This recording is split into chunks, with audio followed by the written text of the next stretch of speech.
Hi friends, ಎಲ್ಲರೂ ಹೇಗಿದ್ದೀರಾ? ನಾನು ಚೆನ್ನಾಗಿದ್ದೀನಿ. ನೀವು ತುಂಬ ಚೆನ್ನಾಗಿದ್ದೀರಾ ಅಂತ ಅಂದ್ಕೊಂಡಿದ್ದೀನಿ. ಇವತ್ತು ನಾನು ತುಂಬ ಸುಲಭವಾಗಿ ಬೇಳೆ ಸಾಂಬಾರು ಪುಡಿನ ಬಳಸ್ಕೊಂಡು ಒಂದು ಚಿಕನ್ ಫ್ರೈ ಮತ್ತು ಚಿಕನ್ ಡ್ರೈನ ಮಾಡೋದನ್ನು ತೋರಿಸ್ತಾ ಇದ್ದೀನಿ. ಯಾವ ರೀತಿ ಮಾಡೋದು ಅಂತ ನೋಡೋಣ ಬನ್ನಿ. ಮನೆಯಲ್ಲಿರೋ ವಸ್ತುಗಳನ್ನೇ ಬಳಸ್ಕೊಂಡು ರುಚಿಯಾದ ಚಿಕನ್ ಫ್ರೈ ಮತ್ತು ಚಿಕನ್ ಡ್ರೈ ಮಾಡೋದನ್ನು ಹೇಗೆ ಅಂತ ನೋಡೋಣ ಬನ್ನಿ. ಇವಾಗ ನಾನು ಒಂದು ಬಾಣಲಿ ಇಟ್ಟು ಅದಕ್ಕೆ 1-2 ಸ್ಪೂನ್ ಎಣ್ಣೆ ಹಾಕ್ಕೊಂಡಿದ್ದೀನಿ. ಎಣ್ಣೆ ಕಾದಿದೆ. ಅದಕ್ಕೆ ಚಿಕ್ಕದಾಗಿ ಕಟ್ ಮಾಡಿ ಇಟ್ಕೊಂಡಿರೋ ಶುಂಠಿ ಮತ್ತು ಬೆಳ್ಳುಳ್ಳಿನ ಹಾಕ್ಕೊಂಡಿದ್ದೀನಿ. ಹಾಗೆ ಕಟ್ ಮಾಡಿ ಇಟ್ಕೊಂಡಿರೋ ಒಂದು ಈರುಳ್ಳಿನೂ ಕೂಡ ಸೇರಿಸ್ಕೊಳ್ತಾ ಇದ್ದೀನಿ. ಮೊದಲು ನಾನು ನಿಮ್ಮ ಹತ್ರ ಸಾರಿ ಕೇಳಬೇಕು ಅಂತ ಅಂದ್ಕೊಂಡೆ. ವಿಡಿಯೋ ಸ್ಟಾರ್ಟಿಂಗಲ್ಲೇ ಕೇಳಬೇಕಿತ್ತು. ಸಾರಿ ಫ್ರೆಂಡ್ಸ್, ಇವಾಗ ಕೇಳ್ತಾ ಇದ್ದೀನಿ. ನಾನು ನೆನ್ನೆನೇ ವೀಡಿಯೋ ಅಪ್ಲೋಡ್ ಮಾಡ್ತೀನಿ ಅಂತ ಹೇಳಿದೆ, ಬಟ್ ನನಗೆ ಆಫೀಸ್ ಕೆಲಸ ಮತ್ತು ಮನೆ ಕೆಲಸದಿಂದ ಸ್ವಲ್ಪ ನಾನು ವೀಡಿಯೋ ಅಪ್ಲೋಡ್ ಮಾಡೋದು ಲೇಟ್ ಆಯಿತು. ಸಾರಿ.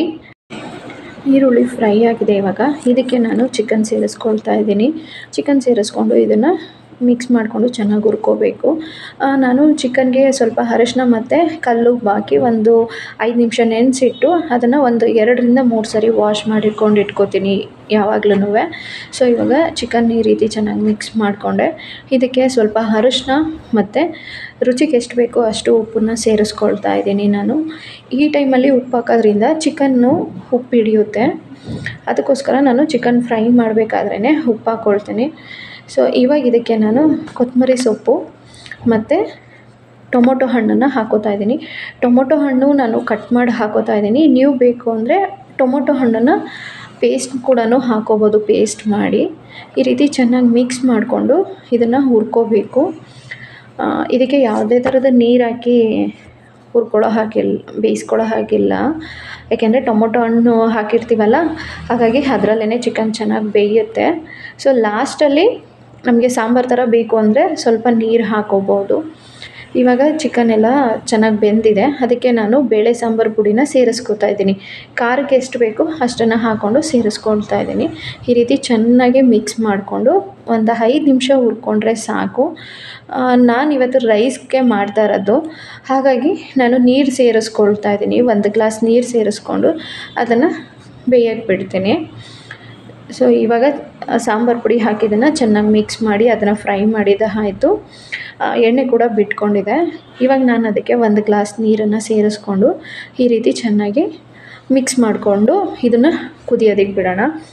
ನಾವು ಚಿಕ್ಕವರಿದ್ದಾಗ ನಮ್ಮ ಅಜ್ಜಿ ಮತ್ತು ಅಮ್ಮ ನಮಗೆ ಇದನ್ನು ಮಾಡಿಕೊಡೋರು. ಅವರು ಫ್ರೈ ಮಾಡ್ತಿರಲಿಲ್ಲ, ಡ್ರೈ ಮಾಡಿಕೊಡ್ತಾಯಿದ್ರು ಚಿಕನ್ ಡ್ರೈನ. ಸೊ ಅದು ತುಂಬ ಚೆನ್ನಾಗಿರ್ತಿತ್ತು. ಅದನ್ನು ನಾವು ಅನ್ನ ಕೂಡ ಕಲಿಸ್ಕೊಂಡು ತಿಂತಿದ್ವಿ. ಇವಾಗ ನನ್ನ ಮಗನಿಗೆ ಚಿಕನ್ ಡ್ರೈ ಅಂದರೆ ತುಂಬ ಇಷ್ಟ. ಅದನ್ನು ಮಾಡಿ ಅದರಲ್ಲಿ ಅನ್ನ ಕಲಿಸ್ಕೊಟ್ಬಿಟ್ರೆ ಅವ್ನು ನಮ್ಮನ್ನು ತಿನ್ನಿಸಿ ಅಂತಲೂ ಕೇಳೋದಿಲ್ಲ. ಅವ್ನಿಗೆ ಎಷ್ಟು ಬೇಕೋ ಅಷ್ಟನ್ನು ಅವನೇ ತಿಂದ್ಬಿಟ್ಟು ಅವ್ನ ಪಾಡ್ಗೆ ಅವ್ನು ಆಟ ಆಡ್ಕೊಂಡಿರ್ತಾನೆ. ನಾವು ಪ್ರತಿ ಸರಿ ಮನೆಗೆ ಚಿಕನ್ ತಂದಾಗಲೂ ಅಷ್ಟೇ, ಅವನು ಅದನ್ನೇ ಕೇಳೋದು, ನನಗೆ ಮಾಡಿಕೊಡು ಅಂತ ಹೇಳಿ. ಅಷ್ಟು ಇಷ್ಟಪಟ್ಟು ತಿಂತಾನೆ. ಏಕೆಂದರೆ ಅದು ಅಷ್ಟು ರುಚಿಯಾಗಿರುತ್ತೆ. ಮಸಾಲೆ ಎಲ್ಲ ಹಾಕಿ ಮಾಡೋದಕ್ಕಿಂತ ಯಾವುದೇ ಥರದ ಮಸಾಲೆನೂ ಹಾಕ್ತೇನೆ ಬರೀ 2-3 ಐಟಮಲ್ಲಿ ಮಾಡ್ತೀವಲ್ಲ, ಅದು ತುಂಬಾ ರುಚಿಯಾಗಿರುತ್ತೆ. ಇವಾಗ ಚಿಕನ್ ಬೇಯಲಿ ಅಂತ ಹೇಳಿ ಪ್ಲೇಟ್ ಮುಚ್ಚಿಟ್ಟು ನಾನು ಬೇಯಕ್ಕೆ ಬಿಟ್ಟಿದ್ದೀನಿ. ಸೊ ಹಾಗೆ ಇನ್ನೊಂದು ಸೈಡು ಚಿಕನ್ ಡ್ರೈ ಮಾಡೋದಕ್ಕೆ ಅಂತ ಹೇಳಿ ಒಂದು ಚಿಕ್ಕ ಬಾಣಲಿ ಇಟ್ಕೊಂಡು ಅದಕ್ಕೆ ಎಣ್ಣೆ ಹಾಕಿ ಒಂದು ಕಟ್ ಮಾಡಿ ಇಟ್ಕೊಂಡಿರೋ ಈರುಳ್ಳಿ ಅದನ್ನು ನಾನು ಸಣ್ಣದಾಗಿ ಕಟ್ ಮಾಡಿ ಇಟ್ಕೊಂಡಿದ್ದೀನಿ. ಈರುಳ್ಳಿ ಕೂಡ ಫ್ರೈ ಆಗಿದೆ. ಹಾಗೆ ಅದಕ್ಕೆ ಒಂದು ಚಿಕ್ಕ ಟೊಮೊಟೊನ ಕಟ್ ಮಾಡಿ ಹಾಕ್ಕೊಳ್ತಾ ಇದ್ದೀನಿ. ಅದು ಅಷ್ಟೇ, ಸ್ವಲ್ಪ ಫ್ರೈ ಆದರೆ ಸಾಕು ಟೊಮೊಟೊ ಹಣ್ಣು. ಅದ್ರ ಜೊತೆಗೆ ಚಿಕನ್ನು ಇದಕ್ಕೆ ಮೂಳೆ ಥರ ಇರೋದು ಹಾಕಬಾರ್ದು. ಸಾಫ್ಟಾಗಿರುತ್ತಲ್ಲ ಚಿಕನ್ನು, ಅದನ್ನು ಸಣ್ಣದಾಗಿ ಕಟ್ ಮಾಡಿ ಇಟ್ಕೊಂಡು ಅದನ್ನು ಇದ್ರ ಜೊತೆ ಸೇರಿಸ್ಕೋಬೇಕು. ಏಕೆಂದರೆ ಇದಕ್ಕೆ ನಾವು ಯಾವುದೇ ರೀತಿ ನೀರು ಹಾಕಲ್ಲ. ಸೊ ಹಾಗಾಗಿ ಅದು ಟೊಮೊಟೊದಲ್ಲೇ ಚಿಕನ್ನು ಸಾಫ್ಟಾಗಿ ಬೇಯುತ್ತೆ. ಸೊ ಉಪ್ಪು ಹಾಕಿರ್ತೀವಿ, ಟೊಮೊಟೊನೂ ಚೆನ್ನಾಗಿ ಬೇಯುತ್ತಲ್ಲ.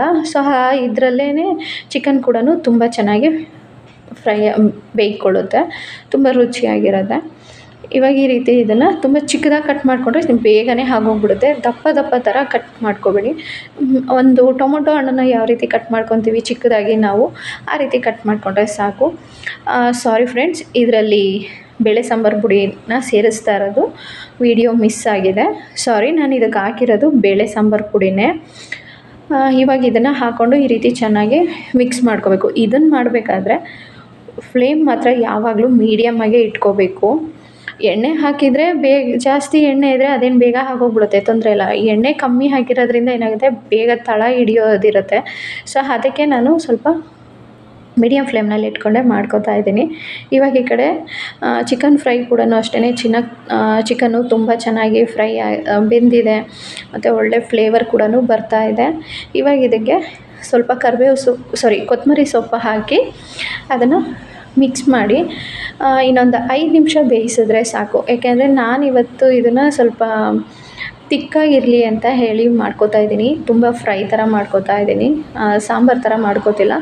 ನೀವು ಬೇಕು ಅಂದರೆ ಅದನ್ನು ಇನ್ನೊಂದು ಸ್ವಲ್ಪ ನೀರು ಹಾಕ್ಕೊಂಡು ಸಾಂಬಾರು ಥರನೂ ಮಾಡ್ಕೋಬೋದು.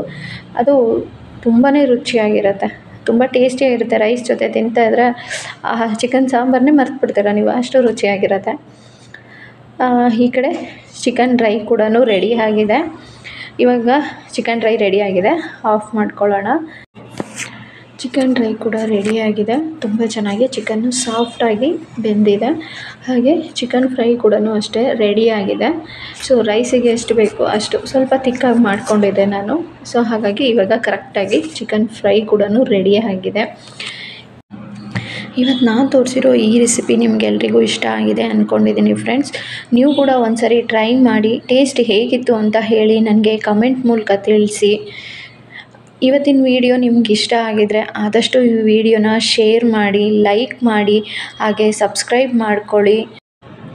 ಬೆಲ್ ಬಟನ್ ಮೇಲೆ ಕ್ಲಿಕ್ ಮಾಡ್ಕೊಳ್ಳಿ. ನಾನು ಯಾವುದೇ ವಿಡಿಯೋ ಅಪ್ಲೋಡ್ ಮಾಡಿದ್ರೂ ಕೂಡ ನಿಮಗೆ ನೋಟಿಫಿಕೇಷನ್ ಬರುತ್ತೆ. ಎಲ್ರಿಗಿಂತ ಮೊದಲು ನೀವೇ ನನ್ನ ವಿಡಿಯೋನ ನೋಡ್ಬೋದು. ಆದಷ್ಟು ಎಲ್ಲರೂ ಕೂಡ ಸ್ವೀಟ್ಸ್ ತಿನ್ನೋದು, ಶುಗರ್ ತಿನ್ನೋದು ಮತ್ತು ಆಯಿಲ್ ಜಾಸ್ತಿ ತಿನ್ನೋದನ್ನು ಕಮ್ಮಿ ಮಾಡ್ಕೊಳ್ಳಿ. ಏಕೆಂದರೆ ಎಲ್ಲರೂ ನಿಮ್ಮ ಆರೋಗ್ಯನ ಕಾಪಾಡ್ಕೊಳ್ಳಿ. ಆರೋಗ್ಯ ಅನ್ನೋದು ತುಂಬಾ ಮುಖ್ಯ. ನನ್ನ ವಿಡಿಯೋ ನೋಡ್ತಾ ಇರೋ ನಿಮ್ಮೆಲ್ಲರಿಗೂ ಕೂಡ ಧನ್ಯವಾದಗಳು ಫ್ರೆಂಡ್ಸ್.